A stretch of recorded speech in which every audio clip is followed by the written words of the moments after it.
On today's show, Anthony Davis is out for an indefinite period of time. The Luka Doncic trade continues to look worse for the Mavs and better for the Lakers. Let's talk about who are the winners after the trade deadline. Today's Locked On NBA Squad Show West. You are talking ball with the NBA West Squad Show. From the Warriors to the Lakers, the Mavericks to the Nuggets, and everyone else in the West. The local experts of the Locked On Podcast Network bring you all the scoops, breakdowns, and the most comprehensive look at the Western Conference. Trash talk and big takes included. No holding back, we're giving the green light. It's time to talk NBA West. And welcome, you are locked on to the NBA Squad Show West. My name is Nick Angstadt, host of Still Locked On Mavericks. This is the Squad Show where we take over the feed of your favorite Locked On show. It's an open invite for any host to join and talk about anything that they want in the NBA's Western Conference. Joining me today from Locked On Thunder, Rylan Stiles, man, still at the top of the West. Locked On Rockets, Jackson Gatlin. Locked On Lakers, God, have to see his face again, Andy Kamenetsky. Locked On Grizzlies, DeMichael Cole. Locked On Nuggets, Matt Moore mucking it up. And Locked On Pelicans, Jake Madison, who did not try to trade their star even though he has conditioning issues. Gentlemen. I have a question to start. Go for it. For the panel, okay, if your team traded your franchise superstar for Anthony Davis, what second job would you need to get to supplement your income from Locked On based off of the expected loss of viewership since Mavs fans are done out finite? I have never gotten more like goodbye messages like in DMs and comments and like love the show, appreciate everything you've done for me. Goodbye, like that I had died. Like it's not you, it's Nico. The day the Mavericks died. For Anthony Davis, by the way, still has not thanked New Orleans in an Instagram post like he said he would and did it for the Los Angeles Lakers here. So I'm pretty sure if the Pelicans traded Zion Williamson for Anthony Davis, as much as Pels fans might want Zion gone, that might be like the one player they couldn't do that for. He's also still out with. He's now out with the injury he's been still dealing with since he was in New Orleans, the abductor thing. He needs to have the Dame surgery. You need to get Locked On Blazers here to talk about the Dame surgery. That's what he needs. I can't believe how bad this every single day this trade continues to look worse and worse, right? Like this is what I've been doing on my show every day. I'm gonna take over the Squad West and just talk about this. It looked pretty good for about a half of basketball. Yeah, you had a couple hours there. Yeah. Not even a couple hours because he plays the first quarter, looks great. Second quarter looks great. Halftime, we're like, oh, this is great. At least the basketball is going to be fun and interesting. Then beginning of the third quarter, he starts grabbing at his crotch, and we're like, what is going on? That's not the abductor. That's like a different thing, and it was a non-contact injury. And now the report is he could be out. He's going to be out weeks, potentially a month for Anthony Davis, and that's on the heels of the owner's comments, Patrick Dumont coming out and saying all the things he said yesterday. Actually, I want to pose this to the panel because I found this just like close to reprehensible what Patrick Dumont said about Luka Doncic. He talked about, in my mind, the way teams win is by focus, having the right character, the right culture, having the right dedication to work as hard as possible to create a championship winning outcome. And if you're not doing that, you're going to lose. Look at the greats of the league, the people you and I grew up with, Michael Jordan, Larry Bird, Kobe Bryant, Shaquille O'Neal. Those are his examples, which I think if you're talking about character and preparation and culture, like Michael Jordan fought teammates and he stayed out all night gambling. Kobe Bryant had issues and he fought teammates as well. Shaq came into camp like 400 pounds one year. Yep. And Larry Bird drank more beer than Luka has maybe ever in his life. I don't think he could think of four worse examples. I have a question for you, Nick. If he had mentioned Dirk in there, which it seems on the surface of like maybe you should mention that guy in here, would that actually have been better or worse? They had the perfect example he could have mentioned. You don't think that would have infuriated fans more? It maybe would have been. Well, the thing is, he's damned if he does, damned if he doesn't. Anything he said and anything Nico says right now, which I think why Nico hasn't done a real press conference. He did a press conference before the Cavs game on the road where nobody was playing. Like literally the Mavs started a G League team basically against that team. Absolutely wild. It is tone deaf to me that the Shaq piece of this is especially wild. We talked about this on Locked On Lakers, and obviously we are excited about Luka's impending debut with the Lakers, and who knows? Maybe he comes back, Nick. You never know. Let's go. He's not fat. Bring him back. But like, I had compared the concerns about Luka, and to be fair-ish to the Mavericks front office. Like, this is something that's been discussed with Luka for a while. It's not like they just all of a sudden landed on conditioning out of nowhere as a way to try to justify this. Like, it's come up, but this is the first time the Lakers have had to deal with this sort of thing, like that type of concern with a superstar, since Shaq, because Kobe clearly dedicated to the game. LeBron clearly dedicated to the game. Anthony Davis dedicated to the game. You don't have to worry about those guys not putting in the work and the conditioning. Like, Shaq is the prototype for the concerns with Luka. Yeah. So to bring up Shaq is just insane. And also, you don't bring up Dirk? Like, so you're going to insult the intelligence of Mavs fans and insult Dirk all at once. Well done. Just a nice one false swoop. Like, he also talked about how he sympathized. Like, I love Luka as much as anybody. I sympathize. I was there at the finals, the confetti falling down on me. I'm like, dude, you've been here for like as much. He took over the team December 2023, like literally the middle of the season. That wasn't even been a full season yet with the owner. That was wild to me. I love Luka as much as anybody. As much and anybody are both doing a lot of work there. Like,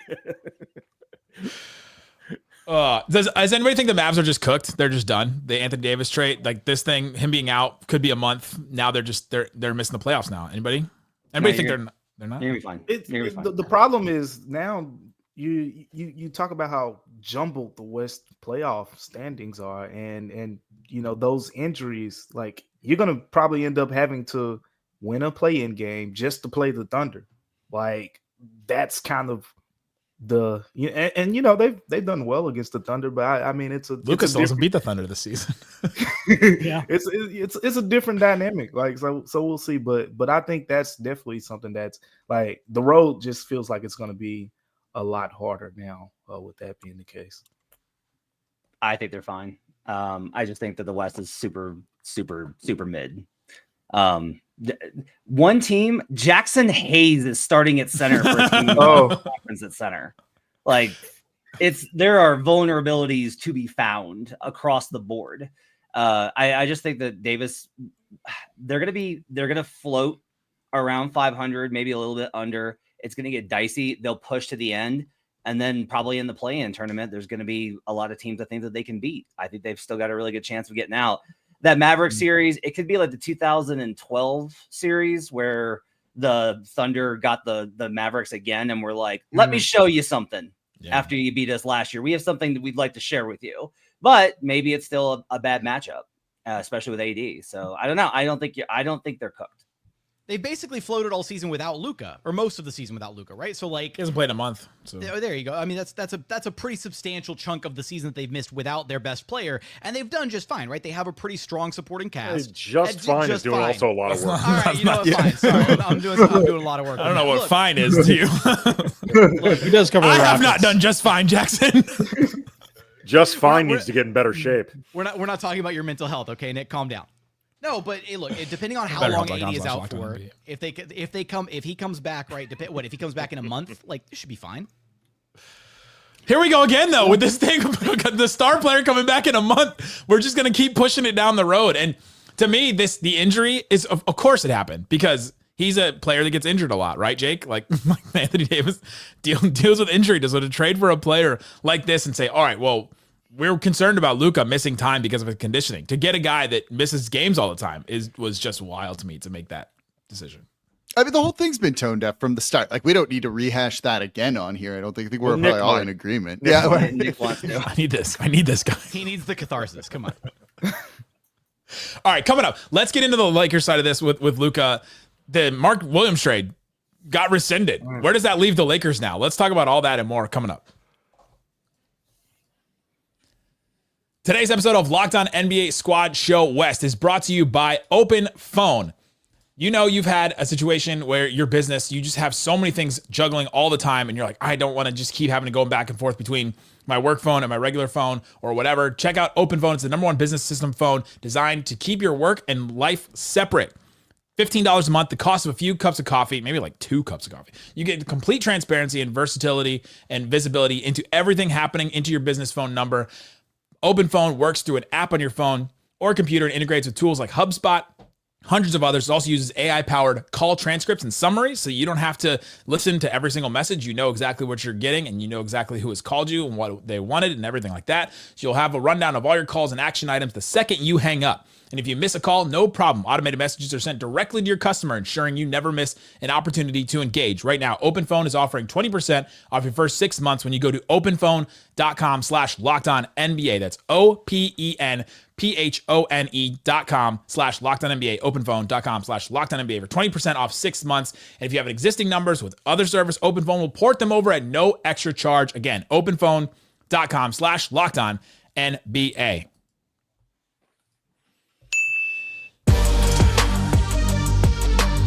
Thanks for hanging out with us on the Locked On NBA Squad Show West. We've got the hosts from all the different Western Conference teams here talking about whatever's going on in the West. I don't know what else is relevant now. I've just been thinking about a Slovenian for 6 years, and now he's gone out of my life.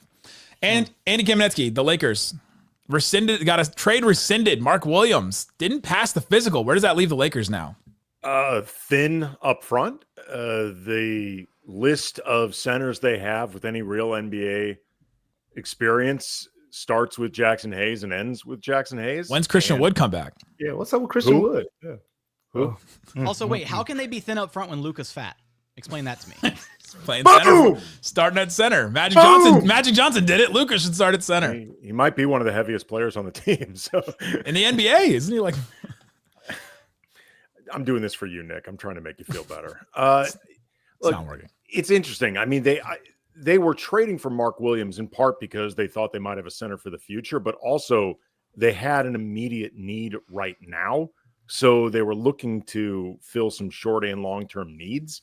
For the time being, I think they're going to try to, make it work as best they can with Jackson, who, to be fair, has played very well over the last couple of weeks. Like Hayes has actually played pretty well. The sample size is not huge. The track record for playing at that level for a contending team, obviously not big, but for the time being, he's doing well. I'm sure they'll scour the buyout market, but it is slim pickings, to put it generously, in terms of people out there now or potentially who will be out there.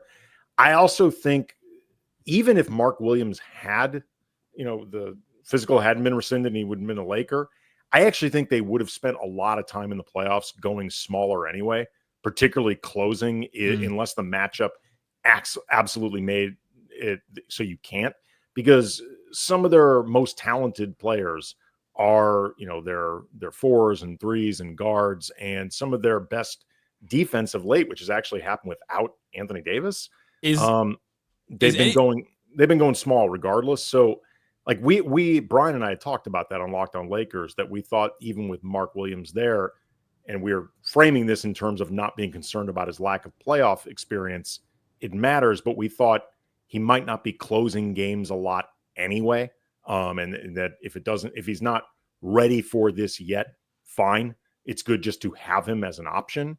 But look, this is a challenge to overcome. It's not a good place to be in. I'm not going to oversell it. Anybody covering a team in the West worried about the Lakers? DeMichael Cole, the Grizzlies, Jackson with the Rockets, Matt with the Nuggets. Nah. I mean, because I feel like from the Grizzlies standpoint, that was the big difference between the Lakers and the Grizzlies over the last couple years. I always say Anthony Davis hurt them more than LeBron James did. If you go back to the playoff series, you go back to literally the 3 games the Grizzlies and the Lakers have played this season. The Lakers won the 2 that Anthony Davis played. The Grizzlies won the 1 that he didn't play. So, I mean, from the Grizzlies standpoint, I don't think, they're too worried about the Lakers at this point. Alperen historically up to that point had actually played pretty good against Anthony Davis. So when the Lakers lost AD, I was like, oh, this is unfortunate, because for some reason, I don't know, like Şengün just has usually gotten the better of that matchup until he put on a Mavericks jersey and embarrassed the Rockets. And then the Rockets went Steven Adams, Alperen Şengün. They did. They threw out a double big lineup. Center.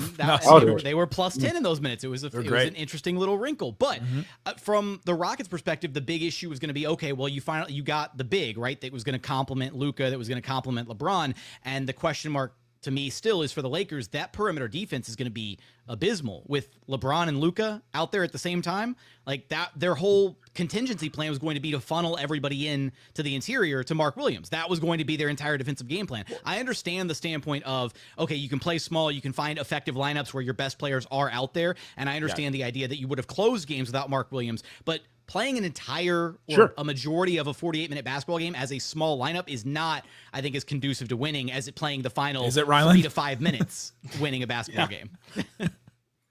I do think that, like, short of Rui Hachimura becoming PJ Washington, the Thunder are pretty okay against against the Lakers. Shooting like 40-something%. I know that is scary, scary, man. That is scary. And I think that we shouldn't totally discount the Lakers because, I mean, Luka did bring Dwight Powell to a surprising Western Conference Finals way back when. But the Thunder are uniquely positioned with all of their perimeter defenders to fare well against two elite scorers with Luka and LeBron. And then to Jackson's point, I don't really see the Shea matchup with the Lakers. So the Thunder should be able to get past LA, but this is a great move for the future. Vando's the answer. I mean, I'm not saying Vando can shut down SGA. Right. I'm saying Vando is the answer to that question in terms of who can try to slow down SGA the most, relatively speaking, because nobody shuts the guy down. He's, I think, right now MVP of the league. And he did find success. He literally just did the equivalent of the Anthony Edwards, like, yeah, they got KD, but we've got Andy is right. We got Jake McDaniels. Yeah, they've got Shea Gilgeous-Alexander, but we've got Jared Vanderbilt. I did not say Vando is the answer to who shuts down SGA. I said Vando is the answer to who do they try to make SGA's life most difficult.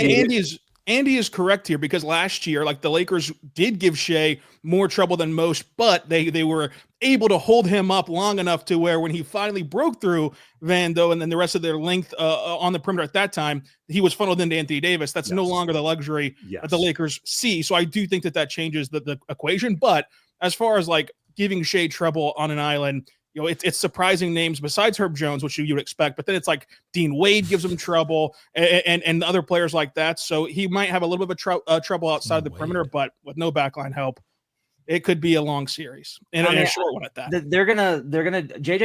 He's gonna copy the Mavs playbook on this, and the interior rim protection isn't as good for sure, but they're gonna blitz Shea coming off of the pick and roll, which then he's going to be like, all right, I'll try guard screen in order to isolate you. But isolation basketball, even against the Lakers, okay, granted, Austin Reeves may have to go sit in the closet for a while, but, like, the rest of the Lakers can probably do okay in isolation coverage one-on-one enough. And then the Lakers' plan is to win with offense. Like, that's going to be the whole thing, is make anybody but Shea shoot. And then the question there is, like, can Chet and Isaiah actually score inside enough to be, like, a real consistent threat? Like, that'll be the formula. I don't know if it'll work, but, like, that'll be the formula. Right, and the Thunder have the defense to kind of hold true on that, even if they don't have a great shooting series, and even if SGA isn't excellent. I mean, Luka and Kyrie last year were not the problem for Oklahoma City. As far as, like, containing those guys go, the Thunder were able to contain both of them on the scoring. Kyrie had a bad series. He had a really bad series against J-Dub. And then the Thunder just could not hit water out of a boat to make up for that because the Mavericks were able to pack the paint, unlike what the Lakers can do. So I think that it wouldn't be some sweep, but I think the Thunder would get past them. Last year, part of the reason that the Lakers matched up extremely well against the Thunder was the size advantage that they had over them, that even if AD was still on the Lakers, if both Hartenstein and Holmgren are available, they don't have the same size advantage from last year to begin with, regardless of any roster changes. It'll be tougher this year just because I think the Thunder are better this year than last year. To be fair to the Lakers, though, the last couple of weeks, they have defended better than they profile on paper. They've been doing a really good job with doubling and rotating, trapping, shifting over. Like, they've been really good at it. Can they maintain it for the next 30-something games? It's going to be a tall order. I mean, it will be, but something we've beaten the drum on all season is, and it changes a little bit with Luka in the equation, but the Lakers have not been good enough this year to coast on talent. They have been good enough that if they play at the top of their game, they can be very good, but they have to play their asses off defensively in order to be good defensively. Like, they have no other choice. They don't have it. It helps to have Vando. It helps to have DFS. It helps to have Gabe Vincent. Like, some of that mentality and some of that energy, I think, becomes contagious. but between losing AD and frankly losing Max Christie, like Max Christie was really important to them defensively. Christie, by the way, underrated pickup for Dallas. Like Christie's, I'm not saying he balances out Luka, but he's keeping me alive, good. Andy. He's keeping me above board. Hey, if you don't want the, I know one thing Luka will not help your team do is to get away from the let's just coast on talent thing like that. That is not something that he will get your team away from, because that happens. The Mavs have played up and down to opponents forever. Coming up, let's get into the rest of the West. What stands out after the trade deadline? Or the Thunder, a big winner, because there's not a lot of big moves made in the West. Let's talk about all that and more coming up.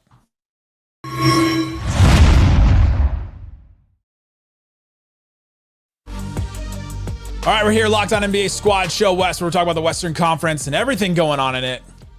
Rylan, are the Thunder the big winners in the trade deadline? Because not a lot of big moves got made. Yeah, obviously the Luka one was huge, but we just talked about how you're not worried about the Lakers in that. Obviously not worried about the Mavs in that. Grizzlies made some moves that kind of just dumped some guys. Yeah, I mean, Nuggets didn't really do anything. The Thunder are big winners because the Rockets didn't go get a top scorer, so it really just shuts them down in the playoffs. We already talked about the Luka Lakers angle. I do think that it's concerning the way that Dallas can play if they're healthy, but that's a massive if. I mean, to navigate a whole play-in tournament, we saw last year what the Pelicans had to go through in the play-in tournament, which really ended any chance of a non-sweep in the first round against the Thunder. And another area where the Thunder won, Cam Johnson did not get traded. And so Cam Johnson's still out there this summer for Oklahoma City to go get, if Matt's prediction comes true, where Wiggins can't shoot and Joe can't shoot and the Thunder suck. Well, in the summertime, they can just go and get Cam Johnson, as they went and got Caruso and Hartenstein to fill in the poor front court depth that they had a year ago. I love Rylan's anti-Thunder impersonation. I love Rylan's anti-Thunder guy. So funny. I don't want it to be true, but everybody, like, on some level, everybody is kind of wondering. Like, that's the only thing, because otherwise, like, you're gonna win, and you're gonna win by margin because you're the best team in the league by margin. Like, you're better than Boston. You just are. Like, we look at the overall. There's no way to argue based on the resume that the Thunder aren't just better than everybody. But that confidence that you wear, I think, can be a little bit over exaggerated in the regular season. Matt, it just dawned on me that we have not mentioned the Denver Nuggets at all. Sleeping Giants. Man. Like, we didn't need to talk about them, whether they were going to beat the Lakers, since they've done it 13 to 14 times. Well, no, that feels like less of a robust debate. But you guys did nothing at the deadline. Like, literally. Where do you think that leaves Denver, and was that a missed opportunity? No, I mean, I would say it was unfortunate, but it wasn't a missed opportunity, because in order for it to be a missed opportunity, an opportunity has to exist. And it turns out that when you go to teams and they're like, hey, do you want our bad players and bad picks for your good players? That they're like, no, I do not. Say it louder for the commenters in the back, Matt. You gotta sell it. I mean, Grizzlies fans can't hear you on that one, man. You need a little zazz. You need a little salesmanship. It's like if you're trying to be like, hey, we'll give you a 20-30 first round swap. And if you take Zeke Naji, and we'll take this contract from you, and you get a 20-30 swap when Jokic may very honestly not be in the United States. Like, how does that sound? And like, there wasn't anybody biting. They didn't. I was surprised at this. The MPJ stuff got shut down like months ago. From the Nuggets? From on high, it got shut down. That was nope, we are not doing this. MPJ is part of the core. We're keeping him. Now, I don't know what that means this summer for Aaron Gordon, who's got a trade kicker, or Jamal Murray. I don't know what that means. But if the leftovers are then like, who wants Julian Strother? Not everybody at once, then it gets pretty not. You know what's great. Funny, Matt? For all the talk about Jokic, and I get it because he's Jokic and he's incredible, and the Lakers' bad history against Denver, I had been more worried because you mentioned Michael Porter Jr. I'd been like, please move him. Like, Denver, please move him anywhere. Like, he's really been the guy that I think has been killing the Lakers, because Jokic is Jokic. In a lot of ways, I think AD played him close enough to a draw that it was fine.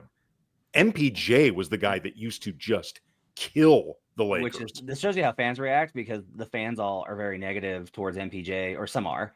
Some are very positive, some are very negative from him, from a look at how bad he was in the Wolves series. And I keep being like, and if you talk to the Nuggets and you ask like, hey, what's going on with Mike? Just like off the record, hey, like, what's happening? they're very adamant in that Wolves series. They're like, go look at how they're guarding him. Yeah. They're staying home. They're sending help from any other place. Like, that's one of the reasons why Aaron Gordon is shooting more threes this year and doing it well. He's 40% from three. But that's kind of the thing is, like, versus the Lakers, MPJ kills them. Yes. Because the Lakers cannot help but help one pass away from MP. I don't know why. Like, they literally just forget he's there, Andy. They're just like, I'm just guarding no one. I'll go help out on Jokic now, and it's one pass away every single time. Hey, Jake, can I ask a question? I was gonna say, Jake's just been hanging out. I was actually going to jump in on this one too, but go ahead.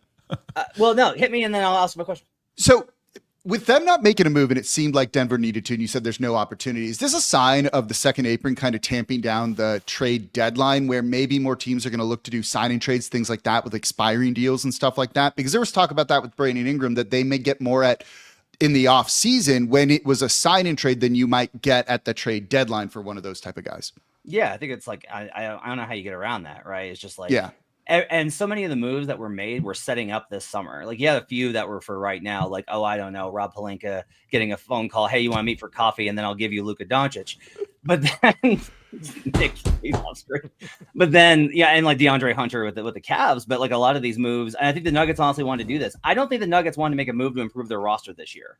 I think the Nuggets want to make a move to get assets so that at the draft or on July 1, they can improve their roster a lot. And you heard that from a lot of the GMs around the league, which is they're looking at the summer as when they're going to reshape and reshuffle and work on whatever it is that they need to work on. That said, Jake, can I just ask a question? Why will you guys not give up any of the good players except for, like, you only gave away Brandon Ingram? No offense, but like Herb and Trey. I'm sure none taken from BI. And Alvarado. had to be more players available. Like, and Hopkins, like, there's so many good players in New Orleans, and they're all. And and this team is so bad. Look, I'm quiet, Nick, because I'm covering a 12-40 team here this season. It's why I'm quiet.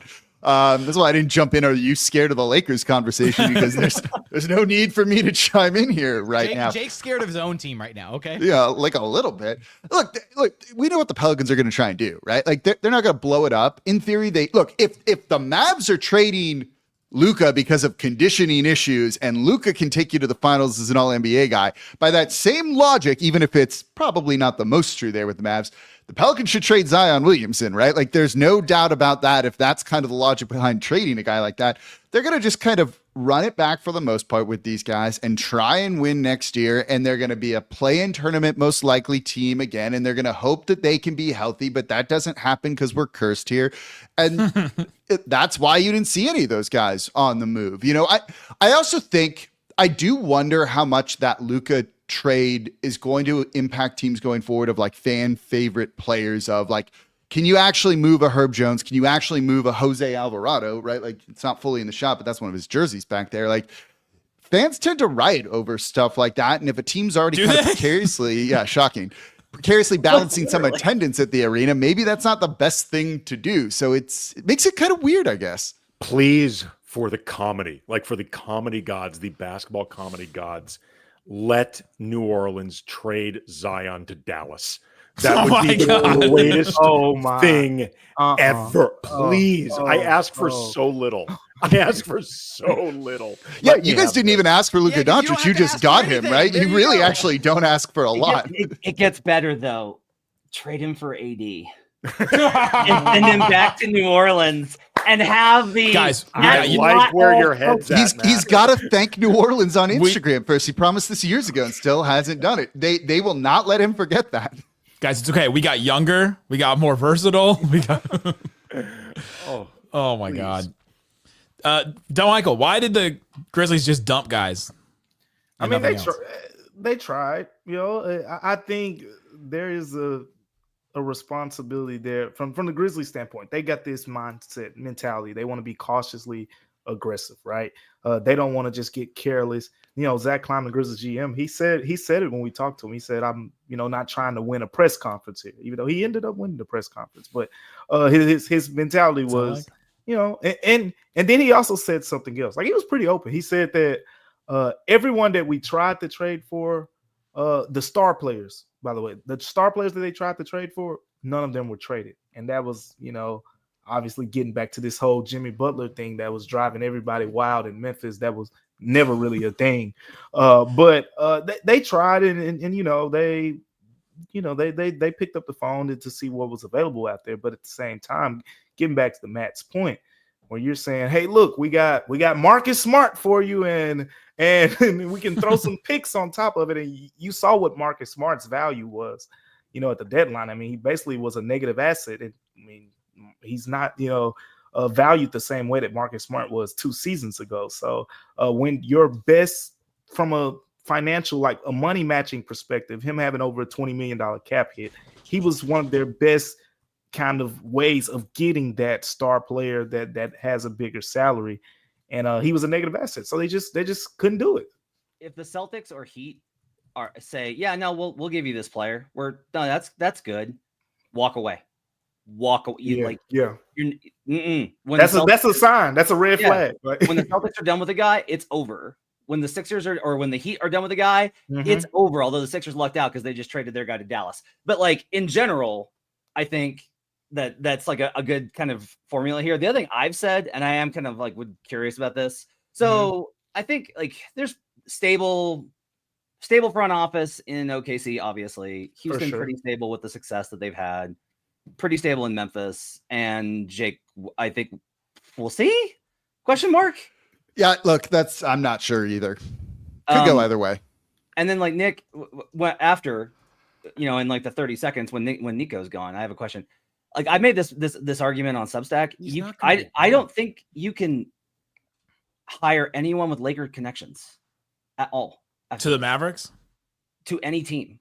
If your guy worked in LA and knows the Lake, nope, I'm out. Like you have to avoid the front office is like 3 people. Who are you going to hire? Like, I mean, like it's a tiny front office. There's I'm nobody, like even former players or anyone with any connections. Anyone, because like Jerry West handed them Pau Gasol.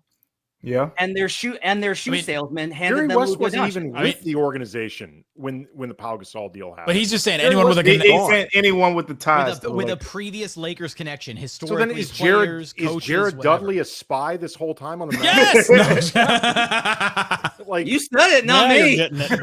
No. Okay, wait. You think Jared Dudley incepted this into Nico's head? Hey, where was Nico was Kobe's shoe guy, and him and Rob Pelinka probably spent a lot of time together talking about this. I think one of the conspiracy theories, if we're just gonna, indulge me for a little bit, is that these guys made a pact to, all right, you get 3 years with Luka in Dallas, see what you can do, and then send them our way. Where was Jason Kidd coaching before he got those? That's the real tinfoil. Frank Vogel's also hanging out with the Mavs too. Ooh, wow. The truth is out there.